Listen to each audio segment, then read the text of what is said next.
A paz do Senhor Jesus, seja muito bem-vindo ao canal Abner Jovem Cristão. Eu já te faço o seguinte convite: se você não é inscrito neste canal, eu te convido a se inscrever neste canal, curtir este vídeo, ativar o sino das notificações e compartilhar este vídeo com mais alguma outra pessoa. Que Deus abençoe sua vida, família, casa e ministério.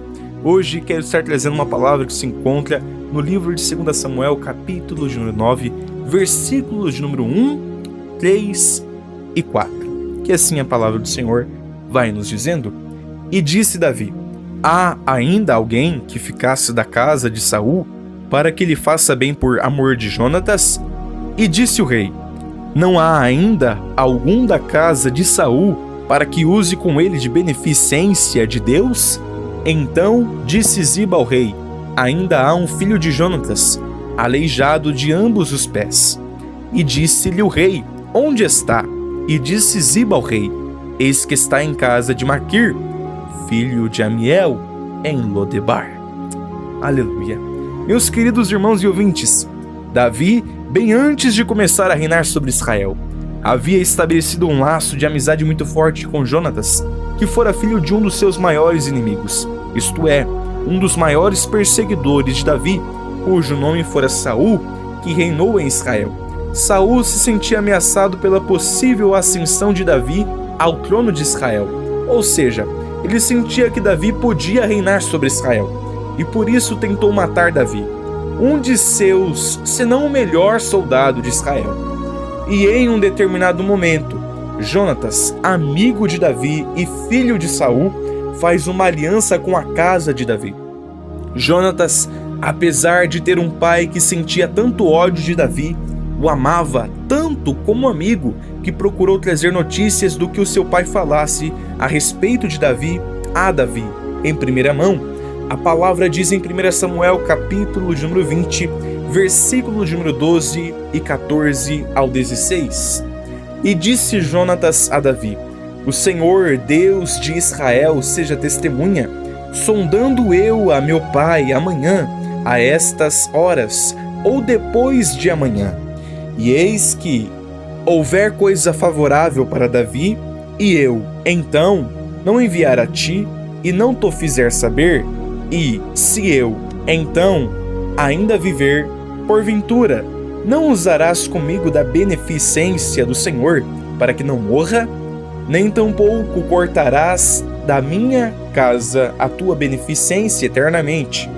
Nem ainda quando o Senhor desarraigar da terra a cada um dos inimigos de Davi. Assim fez Jonatas aliança com a casa de Davi, dizendo: O Senhor o requeira da mão dos inimigos de Davi. Aleluia. Meus irmãos e ouvintes, havia como que uma promessa entre Jonatas e Davi. E no capítulo qual nós lemos, por amor a Jonatas, Davi, já na posição de rei de Israel, perguntava por alguém da casa de Saul que ele pudesse abençoar. Em outras palavras, havia um servo na casa de Saul, cujo nome fora Ziba, e o chamaram para que viesse a Davi. Resumidamente, Davi vai perguntar a Ziba se não havia ainda algum da casa de Saul para que usasse com ele de beneficência de Deus. Ziba então fez saber ao rei acerca da existência de um filho de Jonatas, aleijado de ambos os pés, em outras palavras. O rei perguntou onde ele estava, e Ziba respondeu que estava em casa de Maquir, filho de Amiel, de Lodebar. O nome deste filho de Jonatas fora Mefibosete, que aos 5 anos, quando as novas de Saul e Jonatas chegaram a Jezreel, sua ama, que na época eram as mulheres que cuidavam de crianças, o tomou e fugiu. Apressando-se ela a fugir, Mefibosete caiu e ficou coxo, como diz em 2 Samuel, capítulo de número 4, versículo de número 4. E Jonatas, filho de Saul, tinha um filho aleijado de ambos os pés. Era da idade de 5 anos, quando as novas de Saul e Jonatas vieram de Jezreel, e sua ama o tomou e fugiu. E sucedeu que, apressando-se ela a fugir, ele caiu e ficou coxo. O seu nome era Mefibosete. Davi, após ouvir Ziba falar acerca de Mefibosete, vai mandar e o tomar da casa de Maquir, filho de Amiel, de Lodebar. E vindo Mefibosete, filho de Jonatas, a Davi, se prostrou com o rosto por terra e se inclinou. Resumidamente, Davi disse que usaria de beneficência com Mefibosete por amor de Jonatas, pai de Mefibosete, e o restituiria todas as terras de Saul, e ele de contínuo comeria pão à sua mesa. Então se inclinou e disse: Quem é teu servo, para tu teres olhado para um cão morto tal como eu? Davi então chamou a Ziba, moço de Saul, e em outras palavras disse que tudo o que pertencia a Saul e de toda a sua casa ele tinha dado ao filho de seu senhor, isto é, Mefibosete. Davi diz também a Ziba que, em outras palavras, ele trabalhar-lhe-ia, ou seja, trabalharia a Mefibosete, pois a terra, ele e seus filhos, isto é, Ziba e seus filhos, e recolheria os frutos, para que o filho de seu senhor tenhasse ou tivesse pão que comesse. E Mefibosete, filho de seu senhor, de contínuo comeria pão à mesa de Davi. E tinha Ziba 15 filhos e 20 servos. Em outras palavras, meus irmãos, Ziba e seus filhos trabalhariam ou serviriam a Mefibosete, que comeria pão à mesa de Davi. Resumidamente, Davi proporcionou a exaltação na vida de Mefibosete por amor de Jonatas. Aleluia. Meus queridos irmãos e ouvintes, Lodebar pode significar sem pasto ou sem palavra. É um lugar que comumente é identificado como lugar de vergonha e dor. Entretanto, não podemos dizer que era um lugar horrível ou inabitável. Era somente o lugar onde Mefibosete vivia. Assim como Mefibosete, nós fomos tirados de um lugar que talvez fosse condizente com nossa condição de limitação espiritual. O que quero dizer? Lodebar não era nenhum palácio, mas era um lugar que comportava a vida de um homem que, além de coxo, já não tinha mais sua família em evidência. A casa de Saul havia caído já há algum tempo.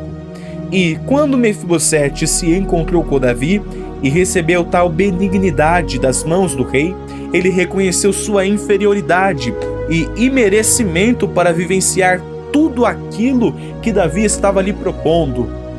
Em outras palavras, assim como Mefibosete, estávamos coxos, localizados em um lugar que não nos proporcionava nenhuma regalia, somente era condizente com nossa condição passada, mas o rei nos chamou para nos assentarmos à sua mesa. Não podemos nos esquecer daquilo que enfrentamos em Lodebar, mas jamais podemos nos prender a este passado difícil e um pouco até doloroso de se viver. Se aprove ao rei nos chamar para vivermos com ele no palácio, precisamos nos entregar de todo o coração, nos rendendo em adoração e agradecimento ao seu amor, longanimidade e à sua graça maravilhosa. Sua graça não falha, mas não deve ser desprezada. Não saímos de Lodebar e passamos a nos assentarmos à mesa do rei para vivermos presos ao passado de dor.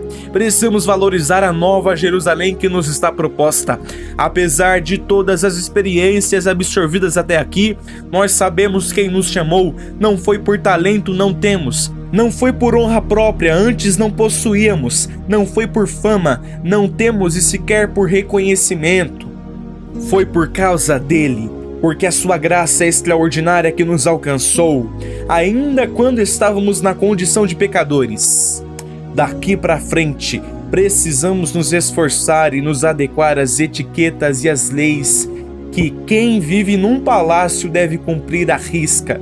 Pela sua graça, não somos mais os mesmos. Lodebar não é o seu lugar é na mesa do rei. Se ele te escolheu, se ele te chamou, você precisa deixar tudo aquilo que te interliga, que te enraiza. A ideia de viver inteiramente ou somente em Lodebar. Não, o Senhor está te chamando a um lugar mais profundo, mais elevado. O Senhor está te chamando a Jerusalém. Meu querido, não se prenda a Lodebar, não se prenda ao passado de Lodebar, não se prenda às lembranças de Lodebar, não se prenda às experiências de Lodebar. Deus tem algo glorioso contigo em Jerusalém, mas você precisa ter a atitude de valorizar aquilo que você está recebendo de Deus, aquilo que você está recebendo, a oportunidade que você está recebendo de se assentar à mesa do rei. Pois nem todos têm a coragem de aceitar o convite que o rei faz para se assentarem à mesa do rei, para saírem de Lodebar e se assentarem à mesa do rei. É uma oportunidade única, então valorize-a. Não se prenda ao passado de Lodebar, não se prenda aos costumes de Lodebar, não se prenda aos hábitos de Lodebar. Deus te chamou para vivenciar o que Ele tem contigo em Jerusalém. Então não deixe com que aquilo que você vivenciou em Lodebar ofusque o que Deus tem preparado para você em Jerusalém. Não se prenda a Lodebar, não se enrede em Lodebar, avance, prossiga, rompa esta barreira que tem se levantado em sua vida. Deus tem algo maior contigo, Deus tem algo melhor para a sua vida, mas você precisa ter a atitude de reconhecer que Lodebar não é o teu lugar. O teu lugar é na mesa do rei, em nome do Senhor Jesus. É pela graça dele que somos salvos, pois ele nos tirou da lama, ele nos tirou do charco e nos proporcionou o tão grande privilégio de nos assentarmos à mesa com ele, no reino, no palácio. Você precisa lutar por isso. Você precisa valorizar esta oportunidade única que o Senhor tem te dado. Não se prenda a Lodebar. Deus tem algo contigo em Jerusalém. Amém? Esta é a palavra que Deus tem depositado em meu coração. Se você é novo neste canal, não é inscrito neste canal, meu querido, eu te convido, curta este vídeo, se inscreva neste canal, ative o sininho das notificações e, se puder, se quiser, por favor, compartilhe com mais alguma outra pessoa, com um amigo, com um colega de trabalho, com um vizinho, com um parente seu. Compartilhe para que esta outra pessoa também seja abençoada por essa palavra. Deus possa nos abençoar grandiosa e poderosamente, para a glória de Deus Pai, em nome do Senhor Jesus.